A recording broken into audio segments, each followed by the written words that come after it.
Estamos hablando acerca de la Biblia y de dónde venía, de dónde vinieron los varios manuscritos, y tenemos que saber si la Biblia es confiable o si no lo es. Bueno, los rollos del Mar Muerto, estas fueron escrituras meticulosamente copiadas por los escenas.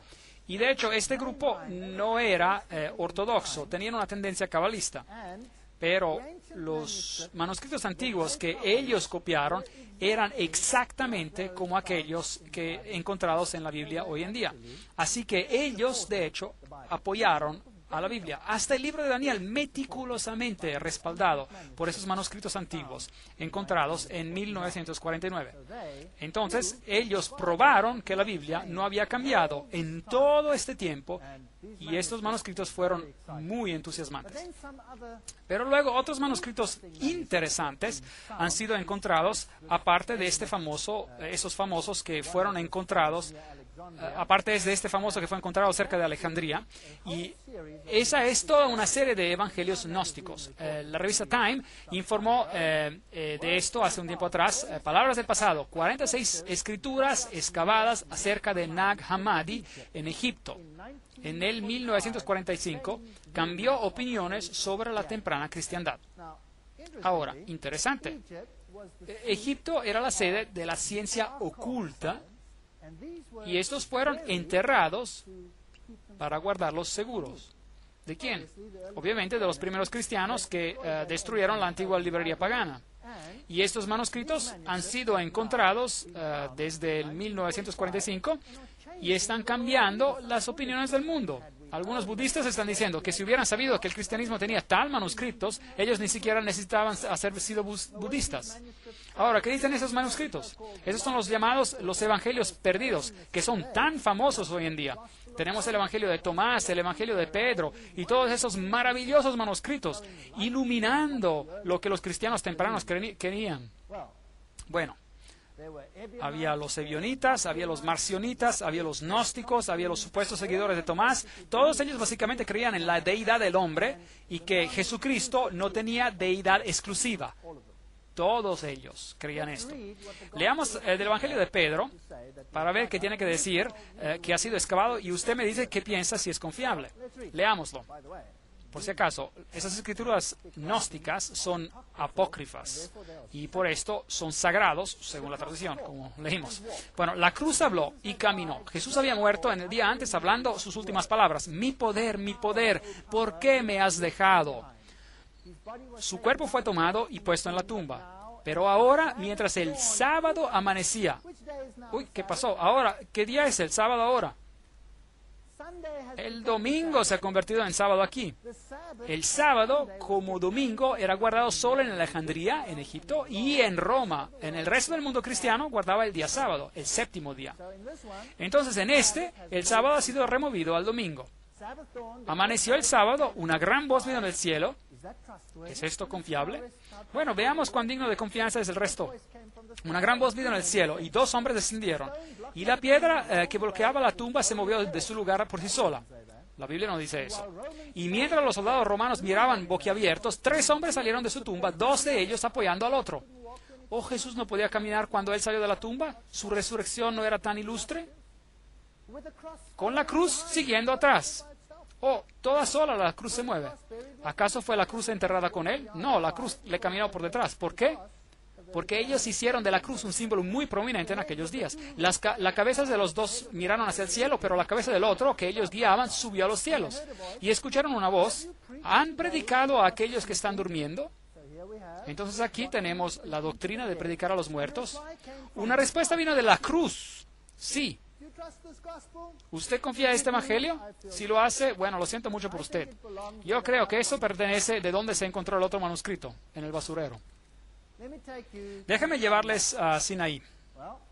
Bueno, estaba interesado en ir a Santa Caterina, donde este famoso manuscrito del cual todas las traducciones modernas están basadas, fue encontrado. Bueno, aquí está. Este es el protectorado de Santa Caterina. Ese es el monasterio, el famoso monasterio. Aquí están las calaveras de los monjes que fueron activos ahí. Y si desea, usted puede orar a ellos y recibir una bendición. Ellos le responderán aparentemente. Bueno, yo no vi ninguna posibilidad de que ellos me respondieran, no tenían aliento, pero sin embargo, bueno, usted puede si lo desea. Este es el Sinaí, así dicen. Y en la iglesia encontramos los símbolos del sol y la luna y todos los símbolos paganos. La famosa librería del Sinaí, donde esto fue encontrado, donde tenemos todos estos códices antiguos, escritos a mano, esos antiguos manuscritos, y el famoso Codex Sinaiticus, el cual fue encontrado por Tischendorf en 1844. Así que ahí lo tenemos.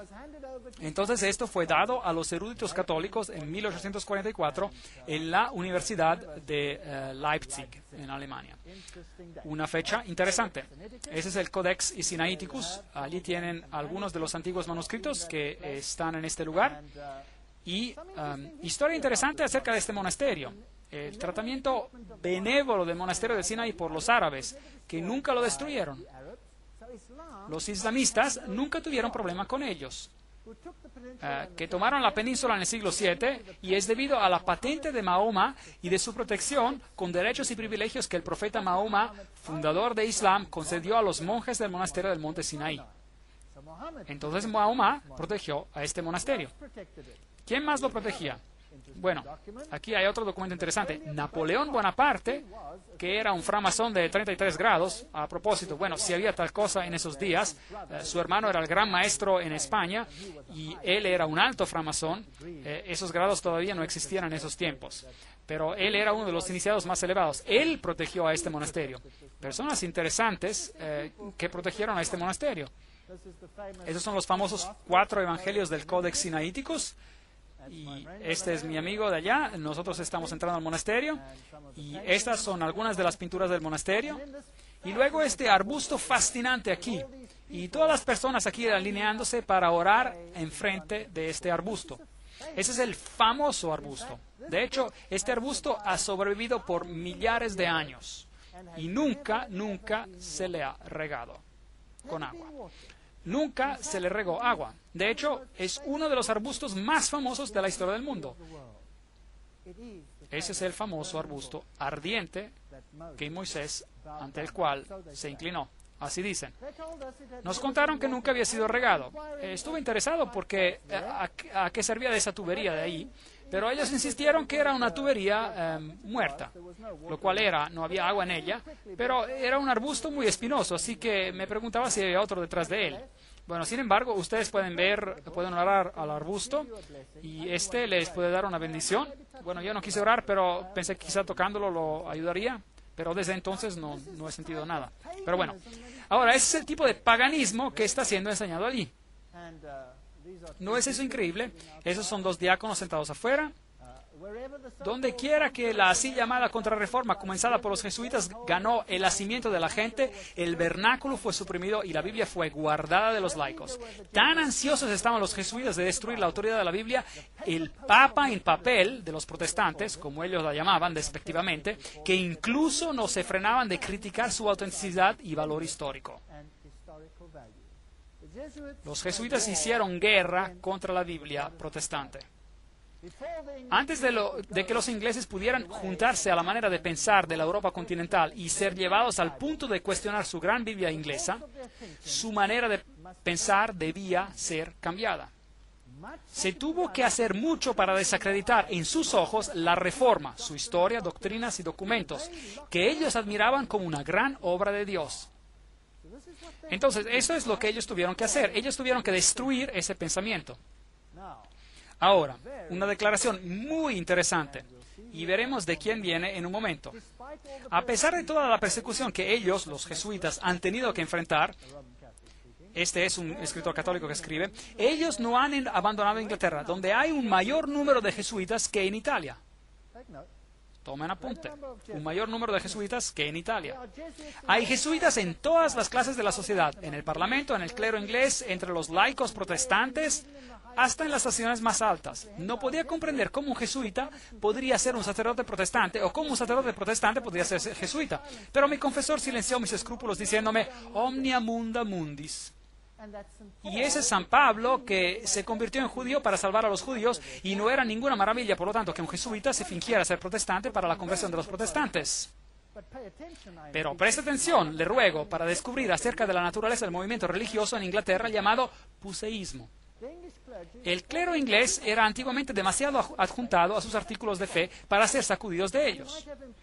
Usted hubiera podido emplear en vano todas las maquinarias utilizadas por Bossuet y los jansenistas en Francia. Eran los que estaban, usted sabe, detrás de la Revolución Francesa, los jesuitas y todos ellos, para reunirlos a la Iglesia romana. Así que los jesuitas de Inglaterra probaron otro plan. Esto era para demostrar desde la historia y desde la antigüedad eclesiástica la legitimidad de las costumbres de la Iglesia inglesa, de donde, con esfuerzos de los jesuitas escondidos entre su clero, se levante una atención cuidadosa, estudiosa a la antigüedad cristiana. ¿Quién escribió esto? ¿Quién escribió que los jesuitas eran los sacerdotes en las iglesias protestantes? Era Descantes, sacerdote en Roma, profesor de teología, censor oficial teológico de la Inquisición. El hombre mismo nos dice que era así. Ahora, el romanismo es conocido por haber entrado recientemente a la Iglesia de Inglaterra. Antes del 1833, si usted sostuvo una misa como se sostiene hoy, eso hubiera sido anatema. Si usted hubiera hecho y dicho las cosas que se dijeron en ese entonces, eso hubiera sido anatema. Luego las cosas cambiaron. Newman, el líder del movimiento Oxford, de regreso a la Iglesia romana, solamente a través de la Iglesia inglesa puede usted actuar sobre la nación inglesa. Deseo, por supuesto, que la nuestra Iglesia sea consolidada con y por y en su comunión, por el bien de la Iglesia y por el bien de ustedes, y por el bien de la unidad. Él y sus asociados creían que el protestantismo era el anticristo. Muy bien. Faber, uno de los asociados de Newman, y él también hacía parte del movimiento de Oxford, dijo: el protestantismo está muriendo. Lo bueno que está en él está, por la misericordia de Dios, siendo recolectado en las cosechas de Roma. Toda mi vida, Dios mediante, será una cruzada contra la detestable y diabólica herejía del protestantismo. Entonces aquí hay una guerra en la Iglesia inglesa. Yo creo, dice él, que el anticristo será el infiel y se levantará fuera de lo que se llama el protestantismo. Él está justo diciendo las cosas al revés. Y la Iglesia de Roma e Inglaterra serán unidas una sola para oponerlo. Qué cosa fascinante. Apocalipsis 13 y 18, ellos lo cambiaron. Ellos no cambiaron el número 666, pero en la versión revisada ellos tienen una nota al pie de la página que dice que su número es 616. Solo por motivos de interés. Ahora hablemos de estos dos caballeros, Westcott y Hort. Esos son los que escribieron, basados en los manuscritos antiguos, el texto griego sobre el cual todas las traducciones modernas están basadas. ¿Quiénes eran estos dos caballeros y en qué creían? Ahora, todo lo que les voy a decir acerca de ellos viene de dos libros escritos por los hijos de Westcott y Hort, publicando sus propias cartas. Esto no es lo que alguien dice acerca de ellos, esto es lo que ellos mismos dicen sobre lo que creen. Esto es la fuente original. Es maravilloso tener citas como estas, y ellos probablemente desearían nunca haber escrito lo que escribieron después de esta conferencia. Hort, como también Westcott, rechazaron la idea de la infalibilidad de la Biblia, y Hort llamaba la doctrina de la expiación sustitutiva de Jesús, que Jesús murió por ti, él lo llamaba inmoral, y él negaba que el Génesis fuese historia real, y elogiaba a Darwin, y él negaba la divinidad de Cristo. ¿Eso suena familiar? ¿Quiénes eran esas personas? El profesor Westcott y Hort. Westcott nació en 1825 y Hort nació en 1828. Eran miembros de la Iglesia Ancha o Iglesia Alta de la Iglesia de Inglaterra. Se convirtieron en amigos durante sus días de estudiantes en la Universidad de Cambridge. Trabajaron juntos. Westcott se convirtió en el obispo de Durham y Hort es mejor reconocido como el profesor de divinidad en la Universidad de Cambridge. Bueno, sus doctrinas son tan jesuitas que no me sorprendería si ellos eran dos de estos caballeros ilustres. La opinión de Hort sobre la evolución dice: el principio de un individuo es exactamente tan inconcebible como el principio de una especie. Me asusta ciertamente encontrarte decir que no has visto ningún hecho que apoya una visión tal como la de Darwin. Él era un darwinista. Y él dice, su libro me ha llevado a la conclusión que alguna clase de desarrollo tiene que suponerse. Entonces, él era un darwinista. Esta es una carta de Hort a Macmillan y que escribe otra última palabra en Darwin. No dejaré que el tema se abandone de manera apresurada o de hablar, o para hablar más correctamente, no me dejará caer a mí. Así que él continúa diciendo que es un darwinista. Así que esta otra carta de Hort a Westcott dice: ¿usted ha leído Darwin? ¿Cómo debe tener gusto de hablarle acerca de esto? Y otra carta a Ellerton: pero el libro que más me ha involucrado es el de Darwin. No necesitamos leer toda la cita, pueden leerla ustedes mismos. Él dice que los argumentos de Darwin son irrefutables, sin poder de ser respondidos. En otra carta de Hort a Ellerton dice: no tenía ninguna idea hasta las últimas semanas de la importancia de los textos. Esos son los nuevos textos que ahora han sido encontrados. Habiendo leído tan poco del Testamento griego y habiendo tenido que seguir con el malvado texto Receptus. Así que él llama el texto recibido malvado. Piense en ese vil Textus Receptus. ¿No suena como un jesuita que odiaba el texto recibido? ¿Quién lo llamó ese áspide, esa serpiente? Inclinando enteramente en manuscritos más recientes. Ahí viene su argumento de que el texto sinaítico era más temprano. Es una bendición de que haya manuscritos tan tempranos. Entonces, Hort, al reverendo Ellerton, un resultado de nuestra charla, pero también decirle, él, Westcott y yo, vamos a corregir un texto griego del Nuevo Testamento unos 2 o 3 años, por lo tanto, si es posible. Y luego él habla de Lachmann y Tischendorf, que suplirán los materiales, y luego él dice: nuestro objetivo es de proveer al clérigo, generalmente, escuelas y etcétera, con un texto griego portátil que no sea desfigurado con corrupciones bizantinas. En otras palabras, no contendrá lo que contuvo el texto recibido. ¿Cómo van a hacer esto? Otra carta, Westcott a Hort. En cuanto a nuestra recensión propuesta del texto del Nuevo Testamento, el objeto debe ser, supongo, que para preparar un texto para el uso común y general. Con tal extremo en la visión, ¿no sería mejor introducir solamente ciertas enmendaciones? Solamente cambiarle un poquito aquí y un poquito allí en el texto recibido y poner notas al margen de asuntos que parezcan posibles o que se noten a la manera de Griesbach. Si la cambiamos completamente, estos británicos se pondrían nerviosos. Mejor cambiémoslo aquí y allí y escribir en el margen lo que creemos que es importante, de modo que cuando ellos lo lean y lean el margen de los manuscritos dirán: oh, veo esto que probablemente no debería estar ahí porque es un manuscrito temprano, en realidad hay uno corrupto, pero ellos no lo dicen, y ese manuscrito no lo tienen. ¿Usted ven lo que quiero decir? Eso es lo que ellos hicieron. Siento muy profundamente la vergüenza de circular lo que siento ser copias falsificadas de las Sagradas Escrituras. Esa es una referencia a la versión autorizada. Y estoy más impaciente para proporcionar algo para reemplazarlas. Este no puede ser ningún texto que se reclina solamente sobre nuestro propio juicio, aunque no seamos demasiado inexpertos para hacer uno. Entonces, él está absolutamente dispuesto a escribir otra Biblia toda por sí mismo, pero debe ser apoyado por una preponderancia clara y obvia de evidencia.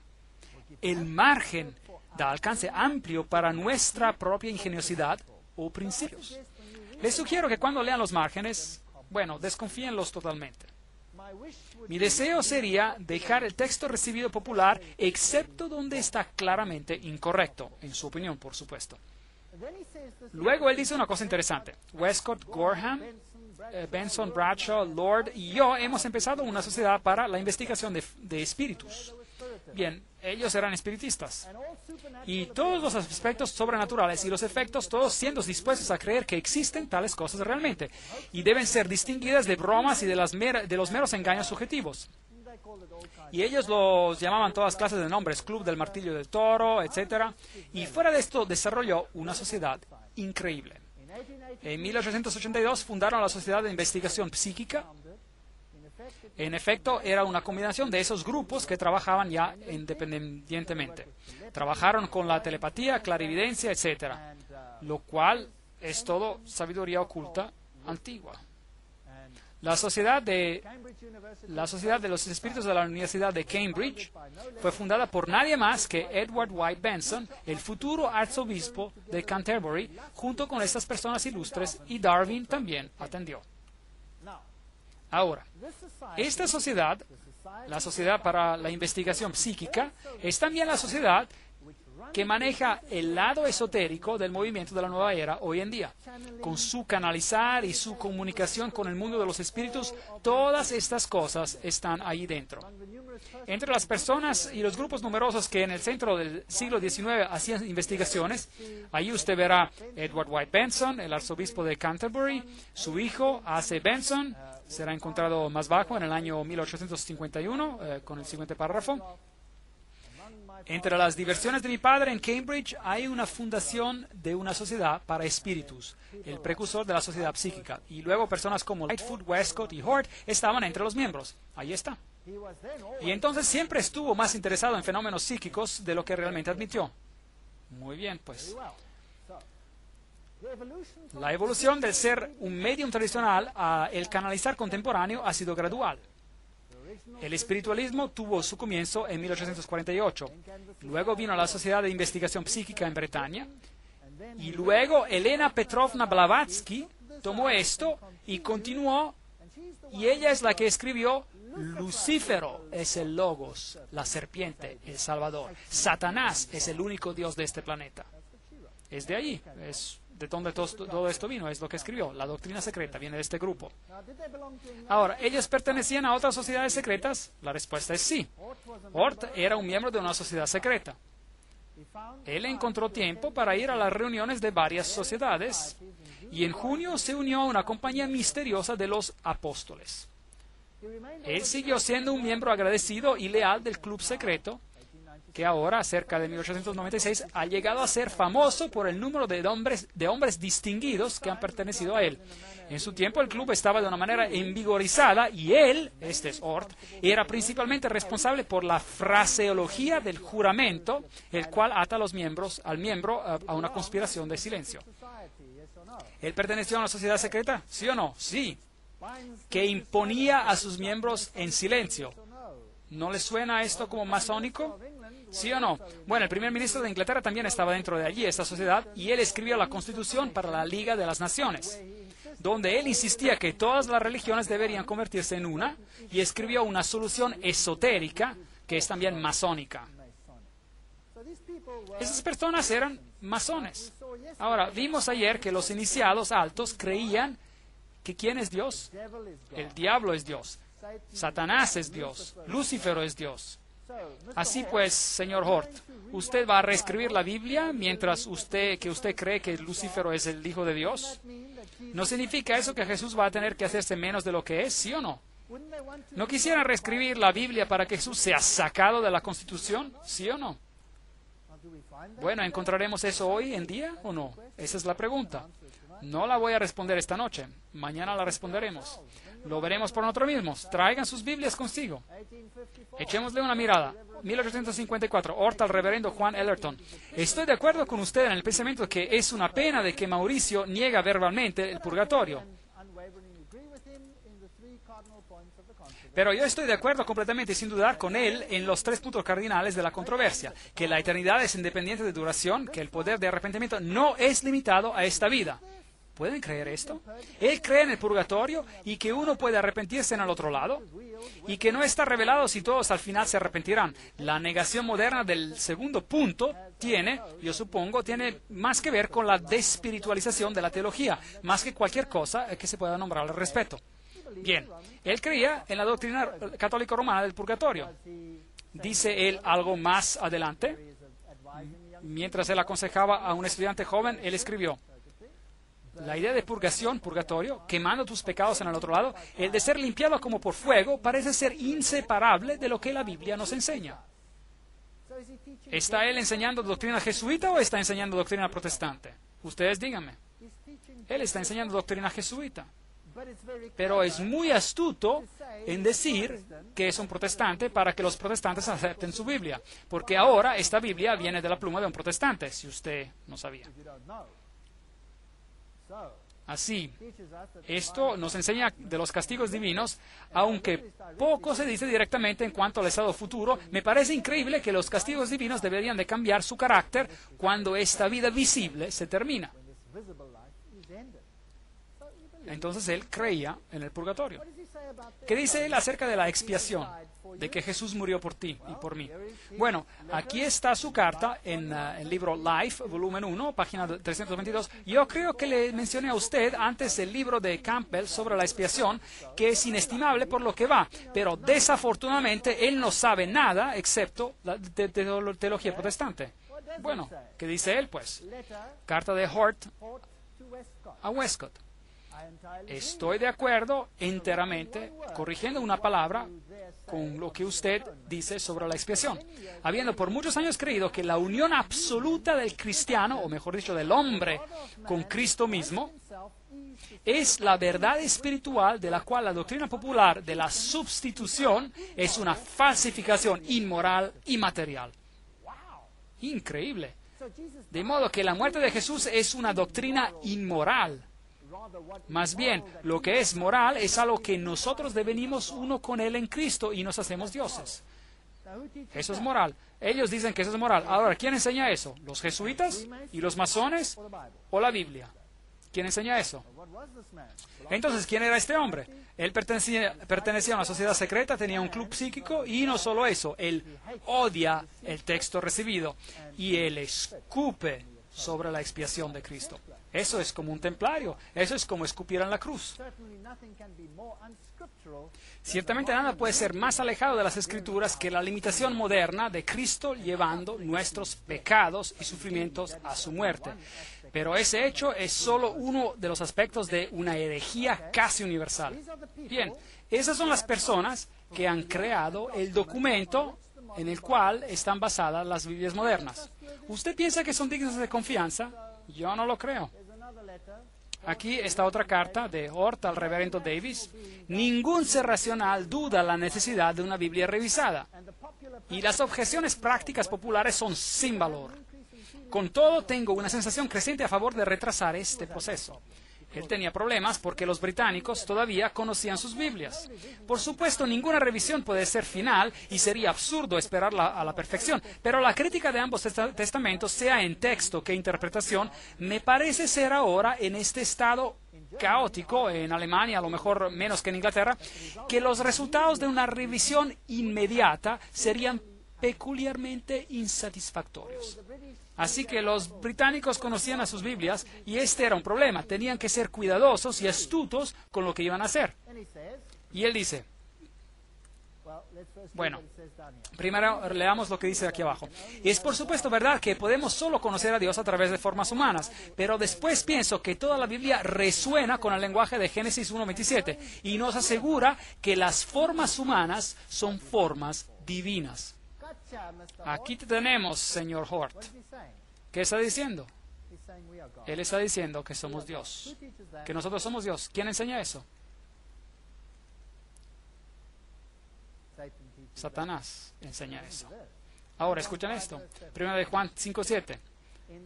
En la King James, la versión inglesa, y la Reina Valera también del 95, porque tres son los que dan testimonio en el cielo, el Padre y el Verbo, y el Espíritu Santo, y esos tres son uno. ¿Qué dice este verso acerca de Jesús? Lo hace Dios. Usted buscará en vano en las Biblias modernas por ese verso.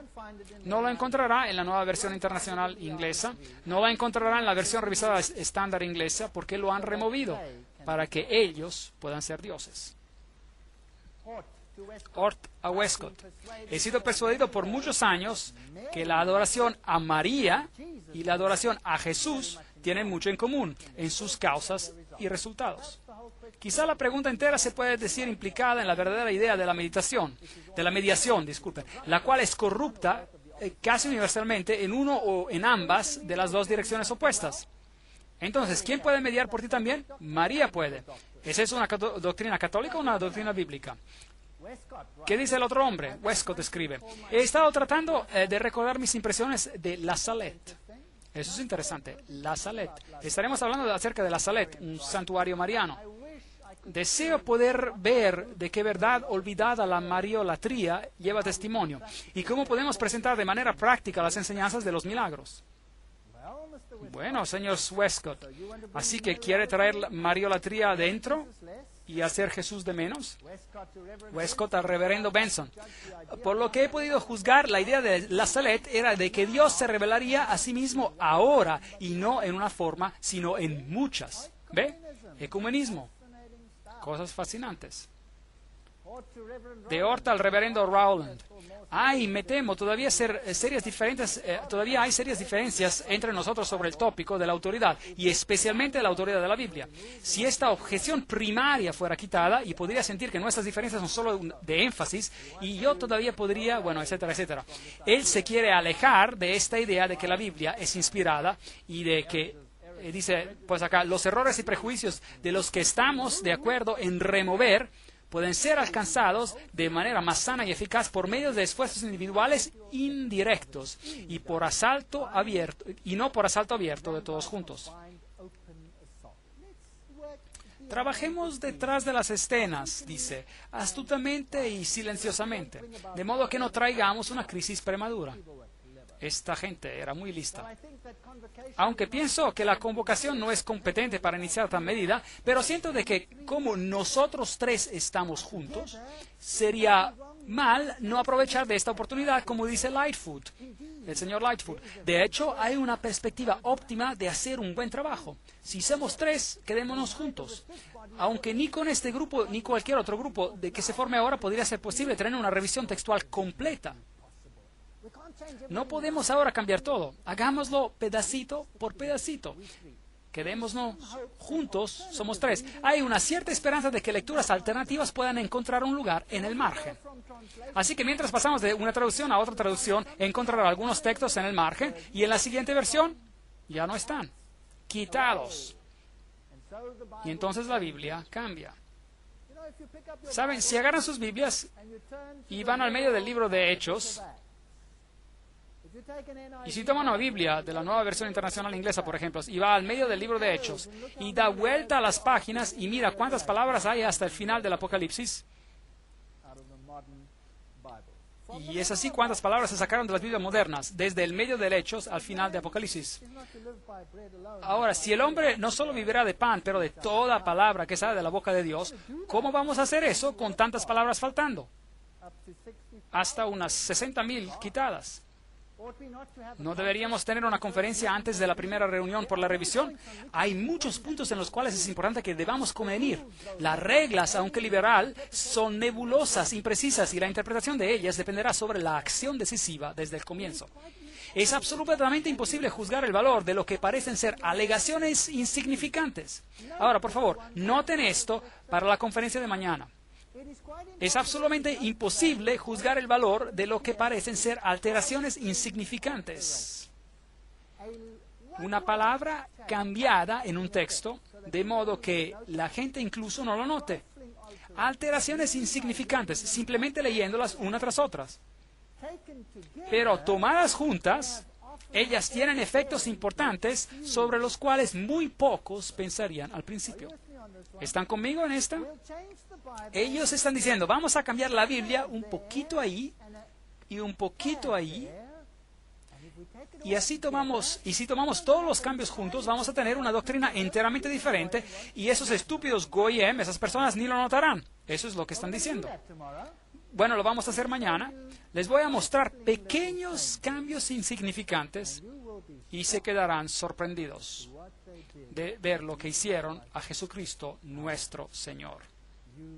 Se quedarán, espero, sorprendidos.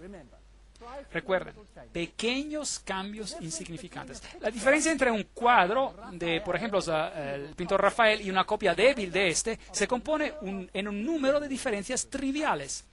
¿No es interesante?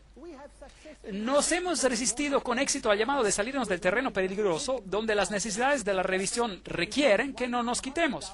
Esto es sin duda el comienzo de un nuevo periodo en la historia de la Iglesia. Hasta el momento los enfadados objetores tienen razón para quedarse asombrados. Esta gente es muy sutil. Balfour era un miembro de la Sociedad Secreta de los Apóstoles de Hort y presidente de la Sociedad para Investigación Psíquica. Y como les dije, él fue el primer ministro de Inglaterra y él escribió el primer anteproyecto de la Liga de las Naciones, o él era en parte responsable de eso. Y entonces estos eran individuos de alto calibre. Veamos a este extracto interesante de un libro, ¿Cuál Biblia? Se llama, por David Fuller en inglés. Hort escribe al reverendo Rowland Williams el 21 de octubre de 1858. Y estoy de acuerdo con ellos, es decir, con los autores de Essays y Reviews, posiblemente una revista, en la condenación de muchas doctrinas principales y especificadas de la teología popular. Los evangélicos me parecen ser víctimas de deformación, más bien de que ser falsos. Hay, me temo, todavía más serias diferencias entre nosotros en el tema de la autoridad, y especialmente en la autoridad de la Biblia. Él no creía en la autoridad de la Biblia, pues. Él escribe de Francia: después de salir del monasterio, avanzamos hacia una pequeña capilla que descubrimos en la cumbre de una colina vecina. Afortunadamente encontramos la puerta abierta, y había una piedad en tamaño real, una virgen y un Cristo muerto. Si hubiera estado solo, me hubiera arrodillado por horas. Ese es un católico romano que está hablando, no es un protestante ya. Si no es jesuita, no sé qué más. Westcott escribe al arzobispo de Canterbury una crítica sobre el Antiguo Testamento. Nadie ahora, supongo, sostiene los primeros 3 capítulos del Génesis, por ejemplo, que dan una historia literal. Nunca podría entender cómo cualquier persona que los lea con ojos abiertos pueda pensar que así es. No creían en nada. ¿Y estos son los mejores manuscritos en el mundo? ¿Usted lo cree? Estoy inclinado a pensar que ningún estado como el Edén existió, y que la caída de Adán en ningún grado se diferenció de la caída de cada uno de sus descendientes. Ellos dicen que no hubo ninguna caída en el pecado. Esta es una enseñanza oculta. Hort escribe: la opinión pura de Roma parece ser más cercana y más probable a conducir a la verdad que la de los evangélicos. Entonces Roma está correcta y la otra opinión está incorrecta. Hort escribe a Westcott: recuerdo haberme sorprendido a ti y haberte sorprendido a ti y a Lightfoot no hace mucho tiempo por expresar una creencia que el protestantismo es un asunto parentético y temporal. Ya nos podremos librar de él. Está en nuestro camino. Es una interferencia nauseabunda al momento, dicen ellos. Ahora hemos visto, en primer lugar, cuando miramos en la historia de dónde estos manuscritos vienen, que los manuscritos tienen 3 corrientes, 2 de ellas son relacionadas, y hay solo 2 corrientes basadas en muy pocos manuscritos. A la base de estos cambios, manuscritos corrompidos probablemente por Orígenes y continuados por Eusebio. Luego esas personas toman estos textos y dicen: esos son los más antiguos manuscritos y por eso son los mejores, y nosotros basaremos las nuevas traducciones en estos manuscritos y pondremos a un lado el texto recibido. Deuteronomio 11:6 dice: guardaos pues que vuestro corazón no se deje engañar y os apartéis para servir a dioses ajenos e inclinaros delante de ellos. Primera de Timoteo 4:16 dice: ten cuidado de ti mismo y de la doctrina. Persiste en ello, pues haciendo esto salvarás a ti mismo y a los que te escuchen. ¿Qué pasa si los textos están tan cambiados que ya no puedes apoyar a tus doctrinas? ¿Qué harían entonces? ¿Sabían que la doctrina sobre el estado de los muertos no puede ser adecuadamente apoyada por los nuevos manuscritos? ¿Sabía que la divinidad de Cristo es un problema? Porque una coma aquí, un pequeño cambio allí y algo allí cambia todo el cuadro. ¿Sabían ustedes que Jesús resulta ser mentiroso y el otro resulta ser más verídico si lo lee en los nuevos manuscritos? Es muy interesante. Les invito a venir mañana y a escuchar. Segunda de Corintios 2:17 dice: pues no somos como muchos que se benefician falsificando la palabra de Dios, sino que con sinceridad, como parte de Dios y delante de Dios, hablamos en Cristo. Si Cristo no es todo en todo en nuestras vidas, entonces no tenemos nada. Si Jesús no es Dios, no tenemos nada en que basar nuestra esperanza. Lo mejor que podríamos esperar es un ciclo constante de reencarnación en un mundo miserable. Ahora como humano, ahora como un animal, o a lo mejor como una hoja para ser comida por una vaca. Una existencia muy miserable en lo que me concierne. Pero si Jesucristo es el camino, la verdad y la vida, y si Él pagó el precio por mis pecados, tengo una salida. Tengo una solución al problema que estoy enfrentando, en primer lugar, y tengo una respuesta a todas mis preguntas interiores, porque sé de dónde vengo. Yo vengo de un origen noble. Yo sé por qué estoy en el estado en el que estoy. he caído por el pecado y necesito la redención, la cual puedo encontrar solo en Él, quien me creó en el primer lugar. Y esa es la doctrina que está bajo ataque. Darwinismo supuestamente gobierna en el lugar de la creación. Eso es lo que hemos visto, esto es lo que ellos creen. La expiación se tiene que eliminar para que Jesús no tenga ese rol. Y Zoroaster y Osiris deben ser iguales a él. De hecho, yo debo convertirme en su igual, porque soy tan bueno como es él. Yo soy también divino. Eso es lo que ellos alegan. O una es verdad o la otra. Y luego tenemos que hacer otra pregunta. ¿Por qué Roma estos días guarda silencio respecto a la Biblia, pero todavía delira acerca del texto recibido? ¿Por qué es atacado por todas partes ese texto, en cada universidad de teología? ¿Por qué dicen ellos en las universidades de teología que el peor texto en el mundo es el texto recibido? Bótenlo a un lado. Aquí hay algo mejor para ustedes. Vengan y vean mañana cuán mejor esto es. Y véanlo por ustedes mismos. Gracias.